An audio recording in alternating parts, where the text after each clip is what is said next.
to our brand new segment that we are calling What's the Word? What's the Word? We're just going to be talking about life. So no agendas here. Pretty open conversations. And we're getting real. We're staying holy, but we are getting real starting today. Make sure you tune in every single week as our topics will change. The conversations will change. And we're just excited to be here together for the very first segment to talk about a little bit about friendships and relationships. And last night we kicked off our series, Entanglements, in August. And it's all about relationships, friendships, and those things that we will encounter in life. And we talked about first being confident in ourselves before entering into any relationship, entering into any friendship. Because if we don't know who we are, how can we expect somebody else to love that version of us? So we're just going to talk about it a little bit today. And again, there's no agenda, no specific questions, but I really want to know from everybody, what do you think is the most important thing to obtain before entering into any friendship or any relationship? I got one. You should be secure in yourself, because if you're not secure in yourself, how you going to be secure in your friendships, you know? Like, y'all having friends that's like, you got to do this, but they may not be secure in themselves. Yeah. You know what I'm saying? So, security. I feel like you should know what kind of person you are and know what you like, because then you will start just experimenting with other people that you don't actually like. And even though people have to, test things out, and you want everything until you try it out, but I feel like you should know who you are so you can know what you like, so you won't go into anything blind. And then you get blindsided, and it's like, oh, I don't like this, oh, this person did this, but you didn't know you didn't like it. So it's kind of... I think both of those things go along with an identity, and I think it's more important to take it a step further to have our identity found in God, because if you don't have an identity, you're going to be searching for an identity, and then people are going to be able to tell you who you are rather than you already knowing who you are. And I think that's super important before we get into any relationship, whether it be a friendship or a romantic relationship, because your friends can tell you who you are too. So yeah. I think another really important thing is to be willing to listen to whatever the person you're with, whether it's a boyfriend, girlfriend, or friend. Be willing to understand them and meet them where they are, because not everyone's the same. They're not going to be exactly like you. You should be open to all of their experiences and just be willing to embrace them and all that they are and all that they've been through, and just support them all the way. I think to go along with what everybody said is that the biggest thing that can happen when entering into any friendship or relationship without being confident in yourself is that some people start living a life that isn't theirs, and to please everybody else, to fit in with everybody else. They start doing all these things, having all these different thoughts on what they think society should be like, instead of what they should actually be living. So I think that's really good. I personally had a couple experiences where I entered friendships or entered relationships, and I wasn't really secure in who I was. So the whole time I was trying to figure out things, and I was always coming up short. In every aspect, something always came up short, and it was easy for me to put the blame on the friendship or put the blame on the relationship.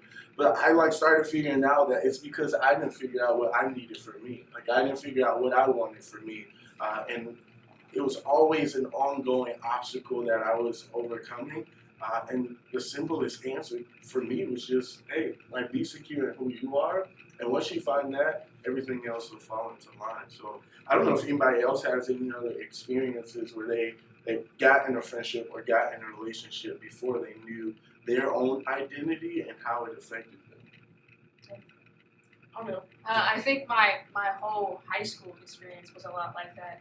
I don't know about anybody else, but high school, it's a time where you're kind of going from, you want to get out underneath your parents' rules, you're trying to figure out things for yourself, especially your senior year, you're starting to go to college, so you're really figuring out who your identity is. And for me, I played basketball, so I found my identity through basketball and through all the seniors. And I remember just trying to fit in with those people and becoming somebody who I was not. I found myself not being at church as much. I found myself trying to get into what they were into, and then being hurt when I wasn't getting into what they were getting into. But looking back at it, I think that my identity was trying to be found in them, and I'm actually really thankful that I never found my identity there, because who knows where I would be if I would have stuck with that and ran with that thing. You know, I would say the same for me. Like high school, and this is why I love like being able to do youth ministry, because I think that's the most like pivotal part of our lives. Yeah. When you go into high school, you're leaving like something that everybody is doing, and you're trying to figure out who you are as an individual. And like I said, like it all depends on who your circle is and what you surround yourself with, because you may be a part of a circle that you may not even agree with, but just because everybody is doing the same thing, it's going to be comfortable for you. You're going to feel like this is what you have to do in order to fit in. You're going to feel like I have to be enjoying what they enjoy in order to even be a part of this circle. And I think what comes to that is just being okay not being a part of it. Yeah. Like being okay being the opposite one in the group, and being okay being completely separated, because as long as you're secure, you'll find what you need to find. And it may require you to like step away from some friendships, step away from some relationships, but it's only so that you end up planted exactly where you're supposed to be. So I think that's right on there. I think another thing that comes with that is like what you do in your spare time. Like, and I want to ask like you guys, like what are some things that you do in your spare time to help you find your security in yourself? Well, I kind of just think to myself. Like sometimes you shouldn't think like too much because you're just stuck in your head and thinking too much. But other times I kind of just like draw and do stuff that calms me down. Because if you do stuff that calms you down, then it'll keep you from overthinking about things that really, you know. So if you just like, at least for me, I just try to do stuff where I can relax. Because if I can relax, then I'm okay. And I'm kind of like, I talk a lot, but I'm kind of a quiet person when it comes to my personal life. So it's harder for me to speak up about stuff that goes on with me. And it's easier for me to just shut my own mind down and like calm down and relax and do stuff that calms me so I can like get through it. You know, if that makes sense. So yeah, that's me personally. Anybody else like got like stuff that they just do their own nick in their own time? Well, for me, it's not anything specific. I try to do something productive if I feel like I'm alone for too long, because it's like when I start feeling like I'm not doing the right thing or I'm behind, usually because I feel like I'm not doing anything productive, I'm just sitting down doing nothing. So I try to, probably wash clothes, try to look for another job, or try to do some studying or some reading, work out, like just something that's going to have me progressing in life, whether it's physically, mentally, just try to be productive. Yeah, I would definitely agree with Jay, because I feel like in the moments of not being productive for me is the most damaging parts, because I start to overthink about everything and overanalyzing stuff. Exactly. Like somebody can walk past me.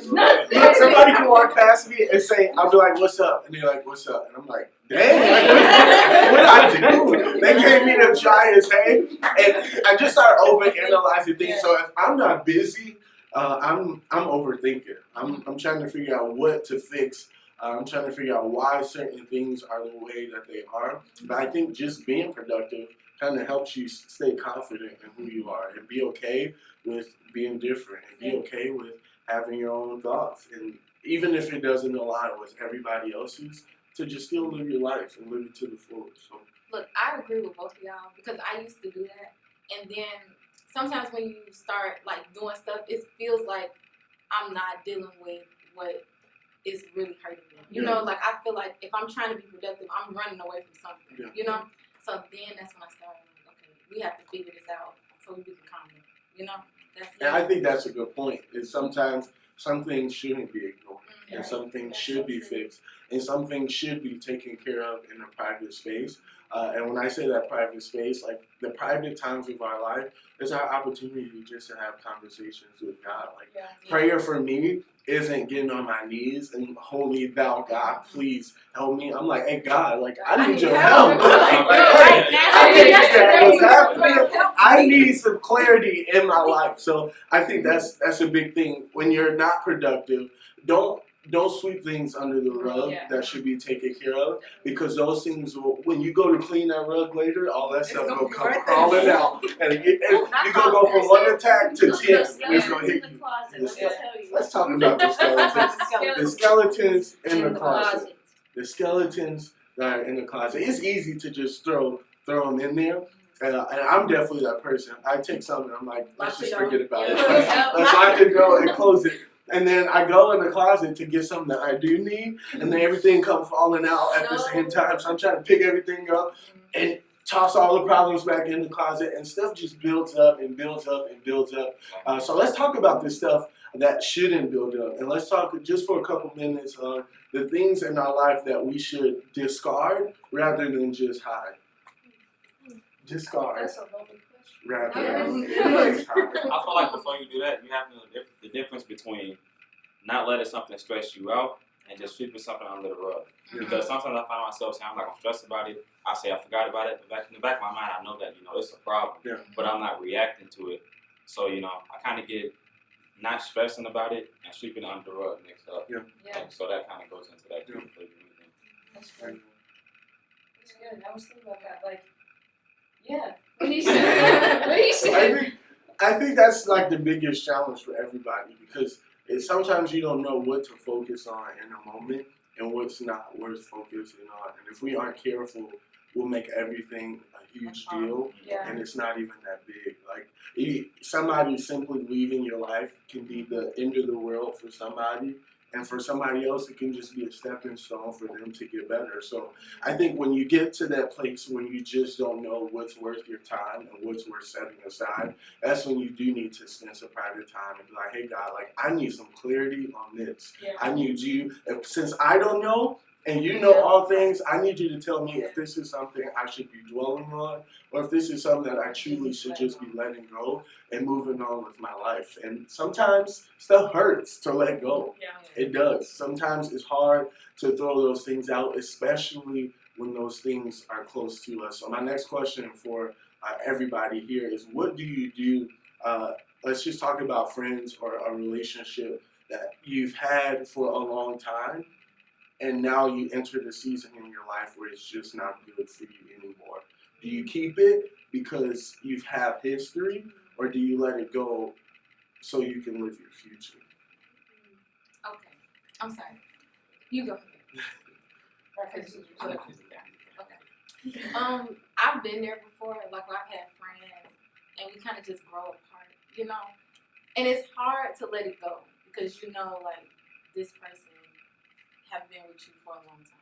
But then at the same time, you have to look at the bigger picture. Like if I let this person go, maybe they need something that doesn't require me being there, or maybe I need something that doesn't require them being here with me. So I don't know. For me, I just let it go. It's hard, but I just try to look at the bigger picture. Because if I look at the bigger picture, if something's telling me to let it go, then I probably should just let it go. And listen to the, God saying, go ahead now, let it go. And if you ask him, he'll give you the strength to do it. Because sometimes you feel like I just can't do it. But I've been there. I'm like, God, I don't know about this. I can't let it go. And it gets to a point where honestly we're like questioning God if what He said was really what He meant. But I have to start looking at stuff from the lens of like, am I holding on to something that is keeping me from grasping what God is really trying to give me? And sometimes we're holding on to stuff that's so tight that we don't even have any hands to grab what God literally has right in our face. And we walk, like, it'll get so simple that you'll be walking right past the people that God is trying to put in your life in the season, but because you're too caught up in what's familiar and the familiarity for you, you'll just miss those people. And they'll speak to you every day. They'll ask you how your day going, like, it's good, how about yours, and go on with your life.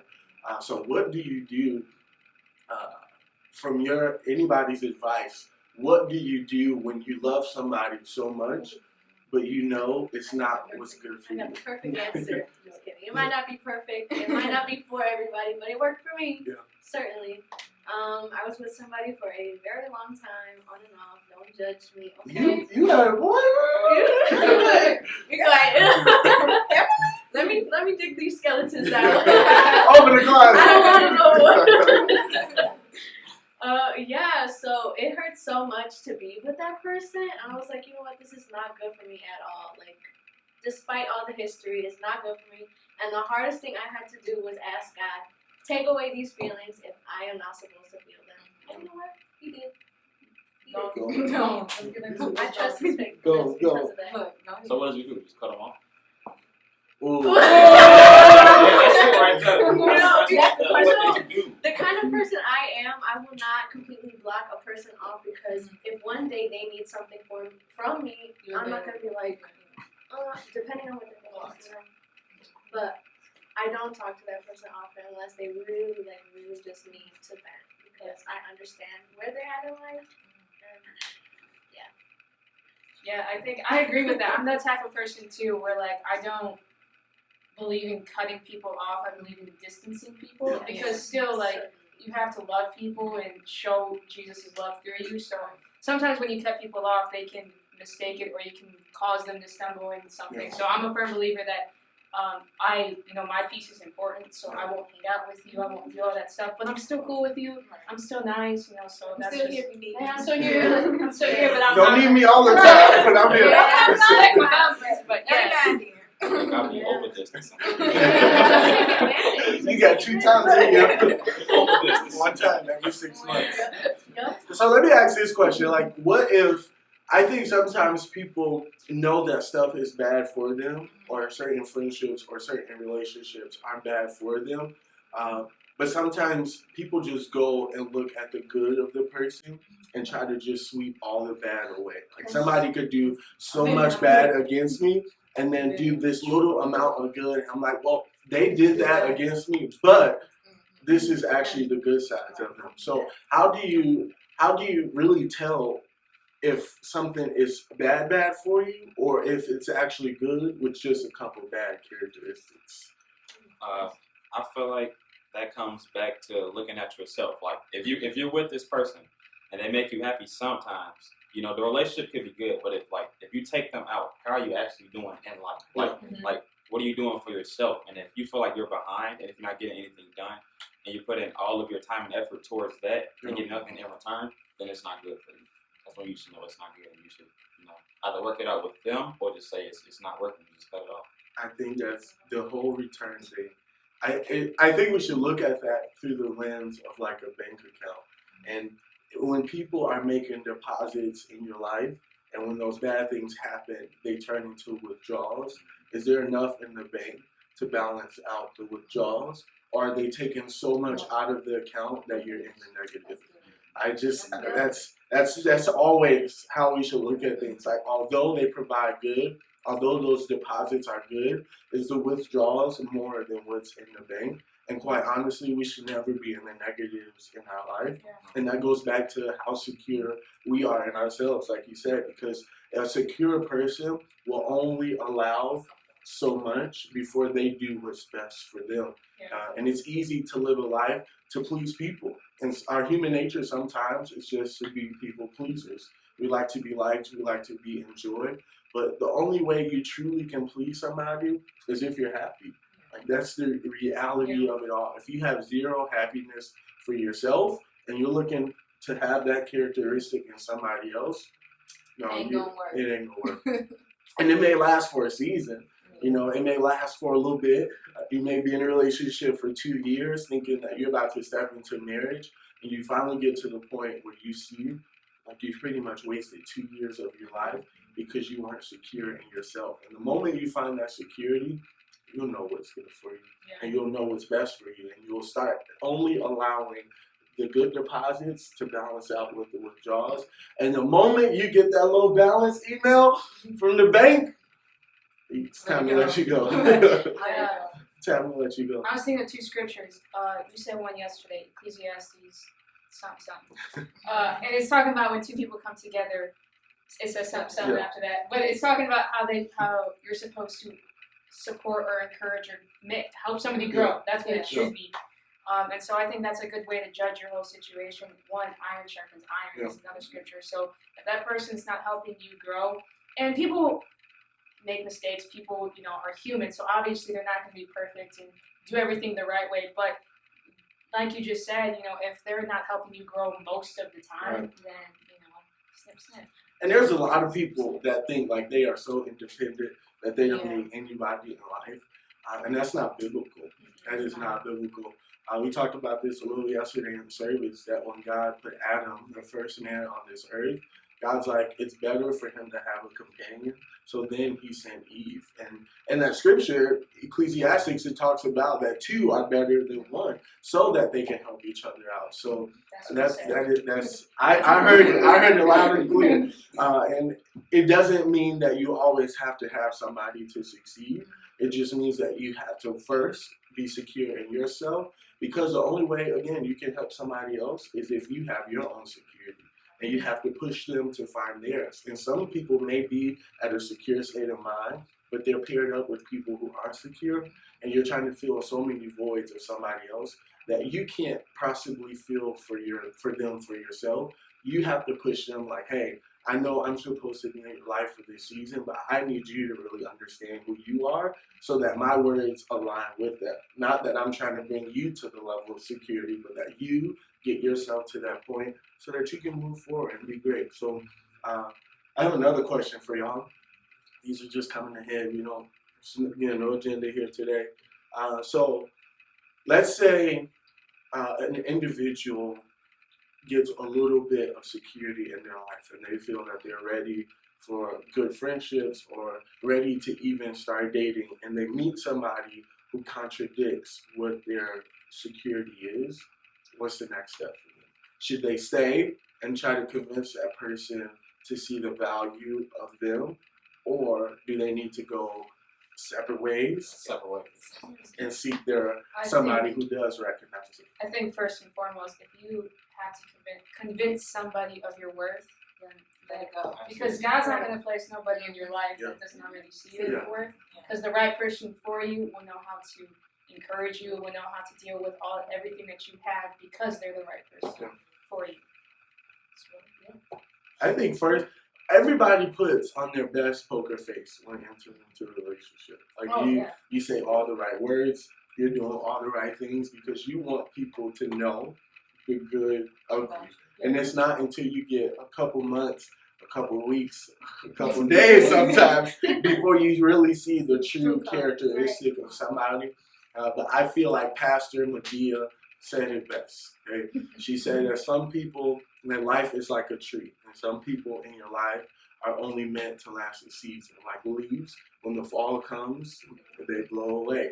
Some people are branches who are there for a couple years, but the moment you try to put some weight on them, and you need help from them, and you try to pull for them, they snap. But you have to find and recognize what people are the roots in your life that are meant to stay for the very, very, very, very, very long time, and be okay that when seasons change, that you'll be losing some people.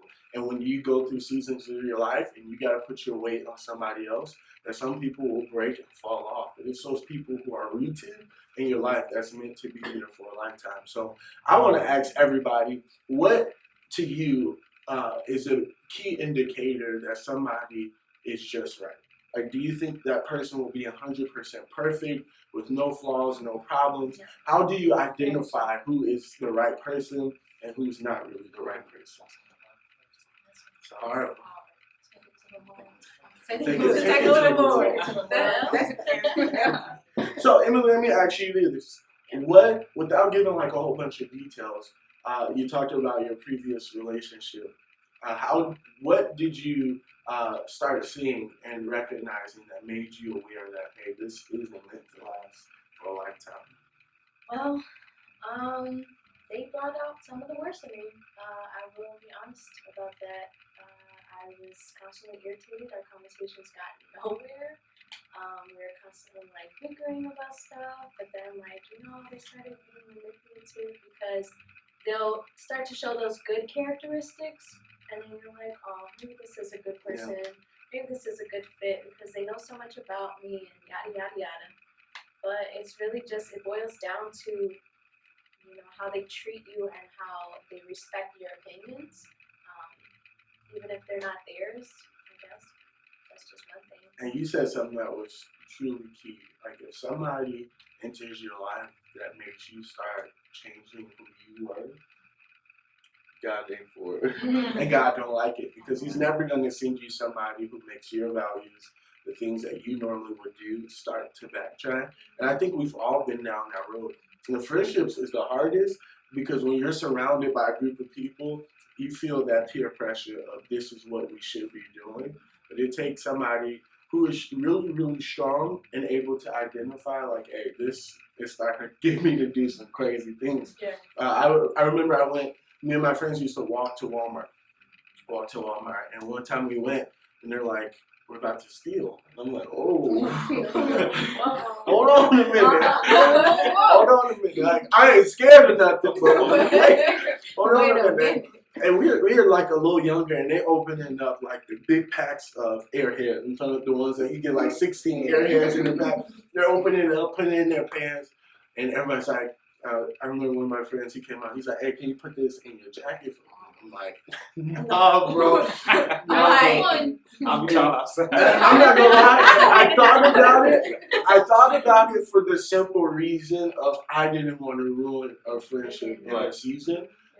And I sat there for a second, really like thinking about life, like, do I do it? Like, and my mind just goes to the worst place always. I'm like, I'm gonna do this. I'm going outside. The police gonna catch me. Nobody else. I'm going to juvie. Nobody else is going. It's only gonna me. And I say, hey, bro, like if your pocket's full, you gotta come back. You gonna have to come back to get what you wanted to get.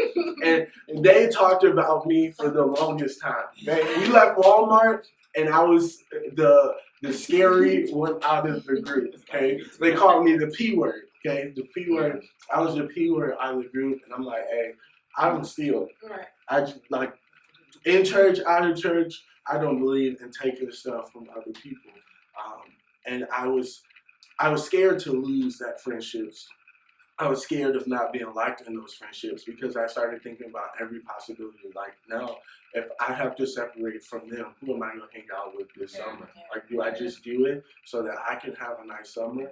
Or do I stay true to what I believe and just go with the possibilities? And I didn't talk to them for a couple weeks.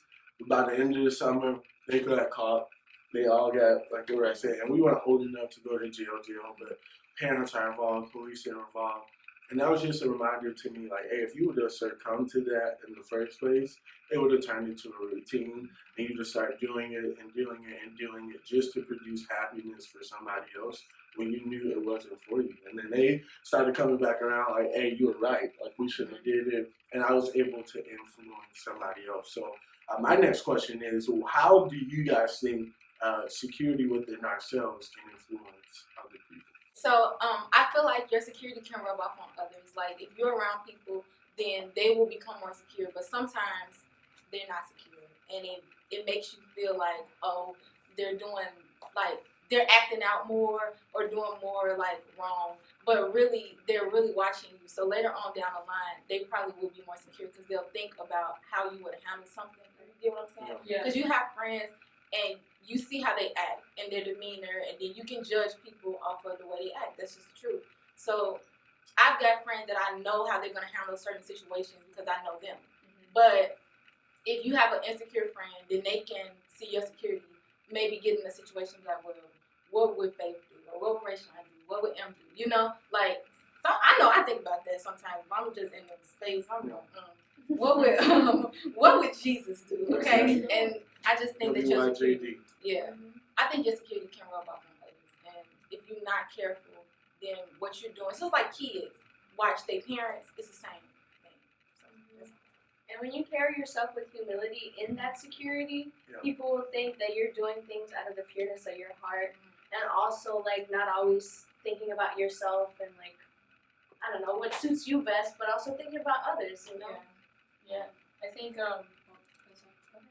I was gonna say, when you're secure with yourself, you know, you inevitably become an assertive leader. And I feel like assertive leaders attract followers or people that think they're leaders. Because let's say they're about to do something like you said. If you were just like, you know, I'm not doing it because this, they're like, oh well, the TV. Since he's not doing it, I don't think I'm gonna do it either.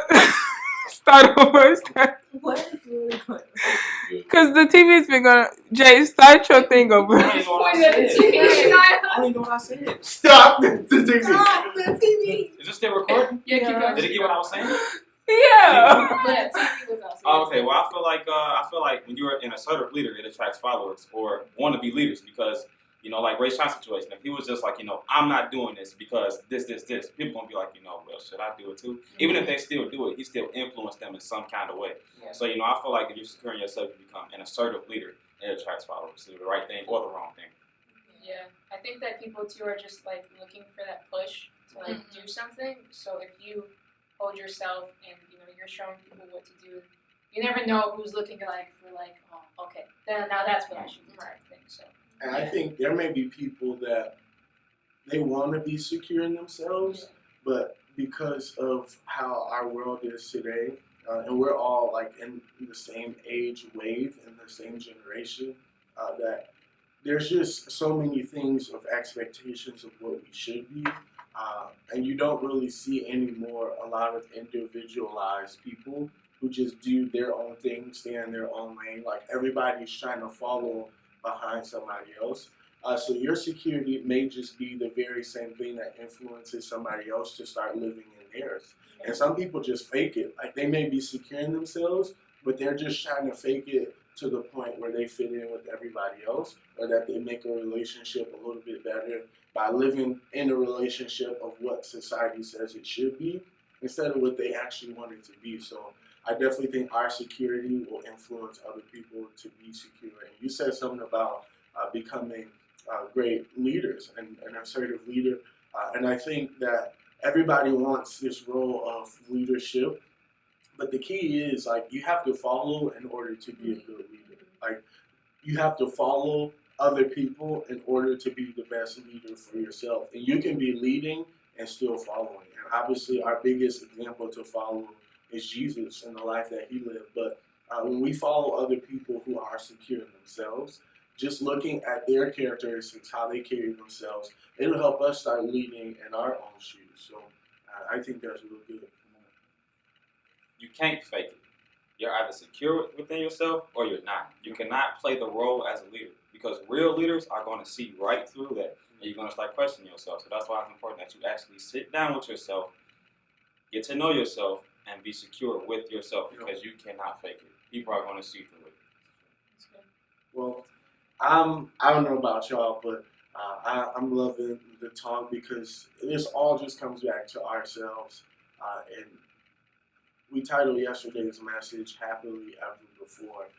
With everybody else has an expectation that you will be happy once you find the right person, or once you enter the right friendship, or once you enter the right environment. But in all actuality, you have to be happy beforehand in order to continue that happiness afterwards. And if you're happy before you enter friendships, if you're happy before you enter relationships, you're not going to play with any of the bull crap that may be involved in there. And your goal is going to be pushed to find the right thing that's meant for you. So I think this is a great, what's the word for week one? Man, I'm so excited for this series. Make sure y'all keep up with us every single week. It's only going up from here. We'll have more people on the panels. We'll be bringing different people in. And if you're a person who wants to share your testimony, or maybe this has helped you in any sort of way, make sure you DM us. And if you aren't following us on social media, make sure you do so. That's our timer because our time is up. We love y'all and we'll see you next week. Bye. Sorry.